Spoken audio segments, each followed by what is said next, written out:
Oh my gosh. So, guys, I am waiting for my clothes to dry at the laundromat. Um, Today, well, this week-ish kind of marks my 1 year of moving, relocating to Atlanta. It's been a time, it's been a trip, and I have not really told this story because I'm actually getting ready to release something that's going to be really, really dope.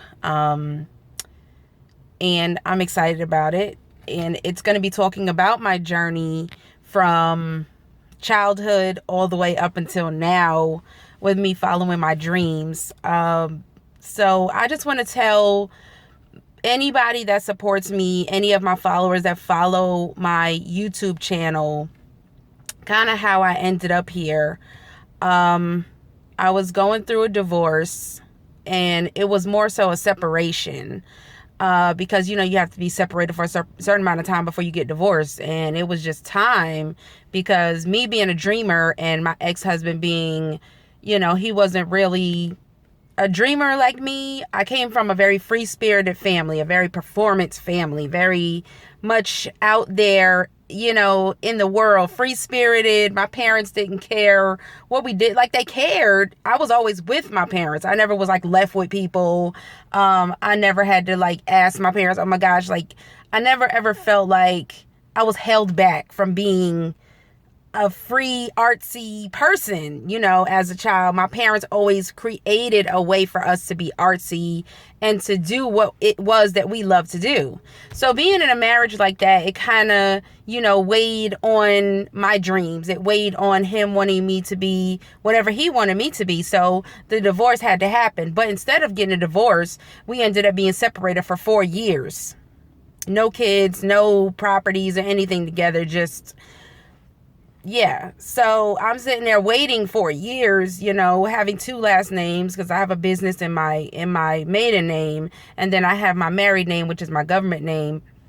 So with that being said, I had to like totally go back to the beginning and find myself, because I wanted to be this person for someone, versus be me. I never was really myself. I was always like, I gotta be the perfect wife, or I can't be a dreamer because I gotta be a wife, but why can't I be a dreamer and a wife and like really, really go for my dreams? I kind of held back because I was a teacher. I was like, oh, gotta have a real job, gotta do this. So I said, you know what? Just go and audition for stuff. Just go and audition and see what happens, and just do what you want to do. Do what you've always wanted to do. So I ended up going to Atlanta and auditioning for a production. They were looking for plus size dancers. Somebody on social media was like, they're looking for plus size dancers. I think you'd be perfect. Because I was putting my classes on social media. So I was like, okay, whatever. I'm just going to go, because I said I'm going to do what I want to do. So I ended up going, and it happened to be the legendary historical beauty shop. If you don't know about beauty shop, look it up. It's in the Smithsonian African American Museum for being the top selling #1 urban stage play in America in history, by Mr. Shelley Garrett, who is the urban stage play godfather, urban theater godfather, who brought Broadway type shows to the hoods, to the lower poverty neighborhoods, where black people couldn't really afford Broadway. He brought it to those neighborhoods. So that's what I auditioned for. And I got a lead role, and he made me the choreographer, and he made me a dancer. So here I am, following my dreams, and the first thing I auditioned for, I am the choreographer, a dancer, and a lead actress. And I'm like, what is going on? What is God doing?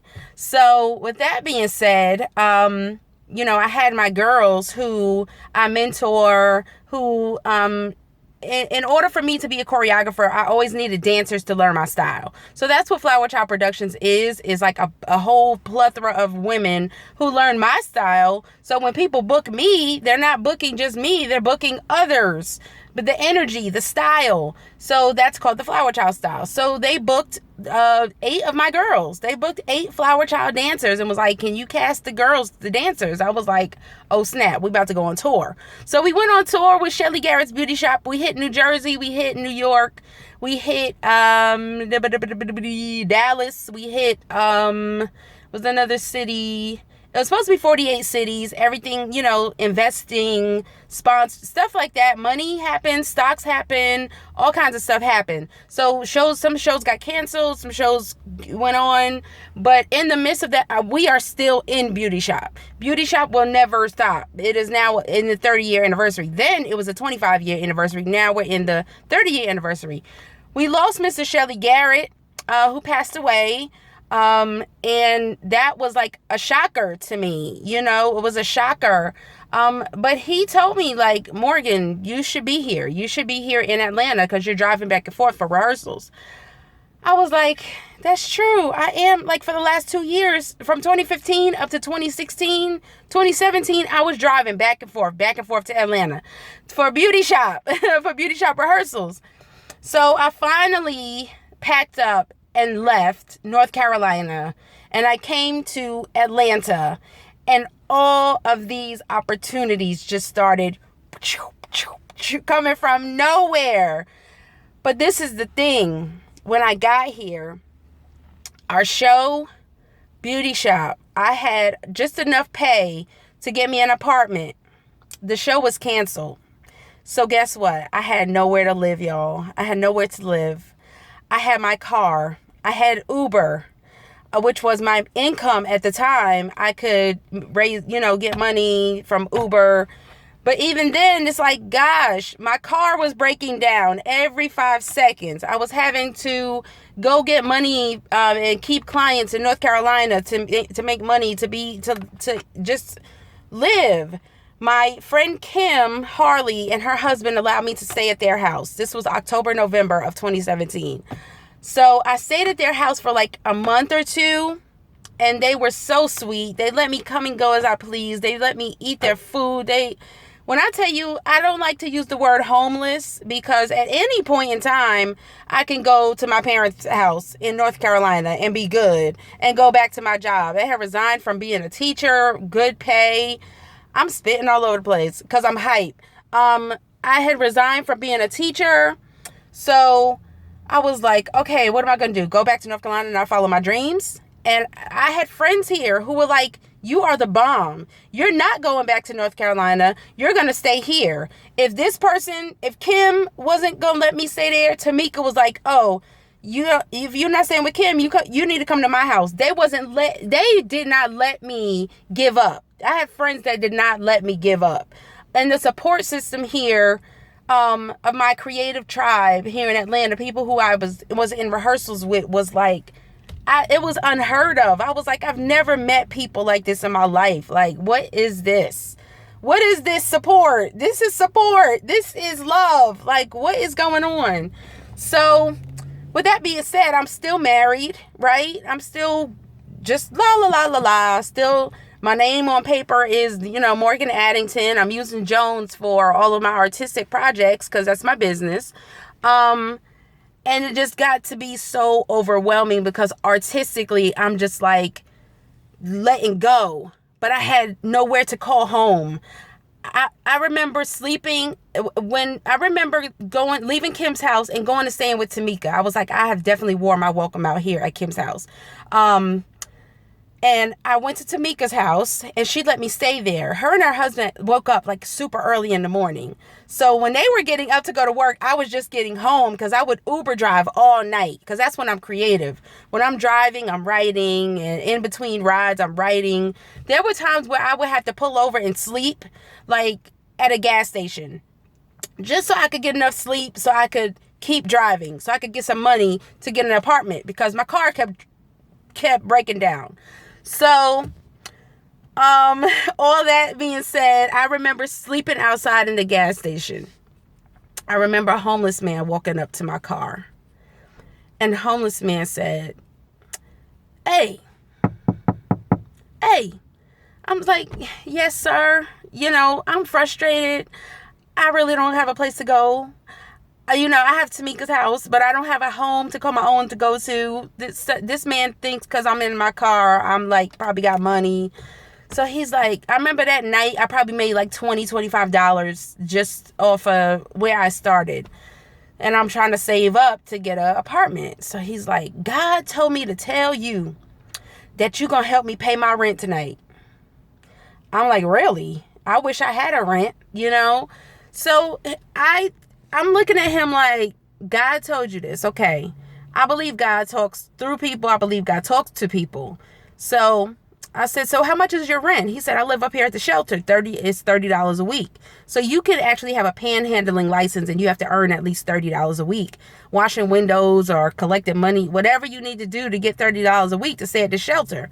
I said, sir, honestly, I'm not going to give you $30 to pay your rent. I don't know what he was going to do with that $30. He said, yeah, well, I could probably get $30, but I'm hungry. And my diabetes is acting up. My blood sugar's low and all that. I was like, okay.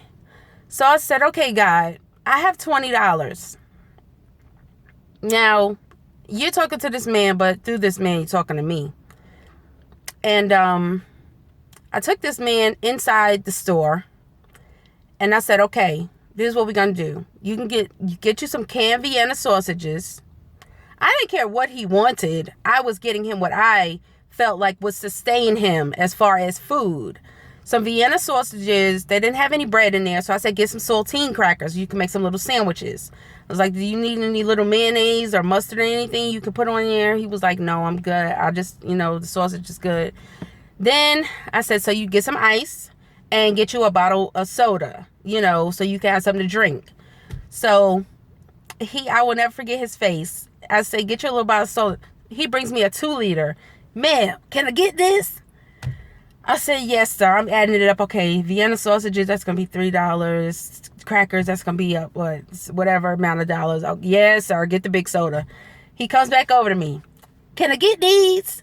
The M&Ms. I'm like, sure, get the M&Ms. Why? Who wants a Vienna sausage cracker sandwich without dessert? Okay, get the M&Ms. So he was so happy. He was so happy. My money was gone. I had enough gas in my car to keep driving, to Uber.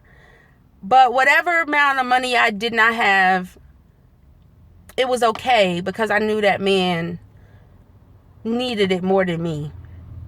And the next day I was Ubering, and I remember this lady, she asked me to go in the store with her. She wanted me to go in the store and go. I picked her up at a mansion in Atlanta, like in Buckhead somewhere. She said, please just come in the store. You're so pretty. You're so nice. I just want you to come. And we go in the store and she said, get what you want. Get a cart and get what you want. And I'm thinking, lady, I ain't got no money to shop. She said, I'm going to get you whatever you want. Go ahead. I said, you're going to get me whatever I want? Like, let me tell y'all the way God works. I can't explain God, but we see it every day. And through that showed me that no matter what I'm going through or how I'm going through it, when it's happening, that he's with you at all times. Like, you don't know how he's coming. You don't know when he's coming. You just know he's coming. And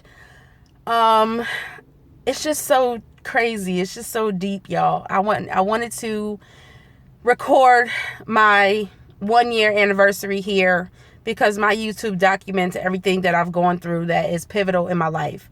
I've become so strong that I will start crying and I'll hold it back. And it's crazy because when I'm on stage and I'm playing like serious characters and serious roles, that has become a part of me. My strength has become a part of me. And I don't see it as something that is a fault. I see it as something that God has given me. When I need to cry, I cry. But there's something inside of me that says, girl, you don't even have to. You don't even have to, because God is so good, even through the storms, even through everything. My underarms are itching. But it's amazing, y'all. I'm on my way to North Carolina today to celebrate. I'm throwing my best friend a baby shower. April Durden is having a baby. And y'all know I've been through 3 tubal pregnancies, 3 aborted miscarriages. I can't even explain an aborted miscarriage. I had a miscarriage and I had to abort my babies. I don't know how that works. I know how it works, but for me to sit here and explain tubal pregnancies to you would be a whole nother video. So I always joke with her. I say, you having a baby for us. Because I've been waiting for this. We've been waiting for this forever, since we were in high school. And we talked about marriage, and we talked about babies, and she's happily married, and she's happily healthy pregnant, having a baby girl. And it's such a blessing, because she's like, I ain't girly. And I'm like, well, I'm very girly. I want to put her in tutus and all that. So it's beautiful that the things that we go through, and God puts people in our lives to bring those joys to us. So I'm just blessed today. It's my 1-year anniversary in Atlanta, my relocation, through the miscarriages, through the divorce, through everything. My divorce was final last Saturday, y'all. Oh gosh. Just watch me bloom and continue to give it life.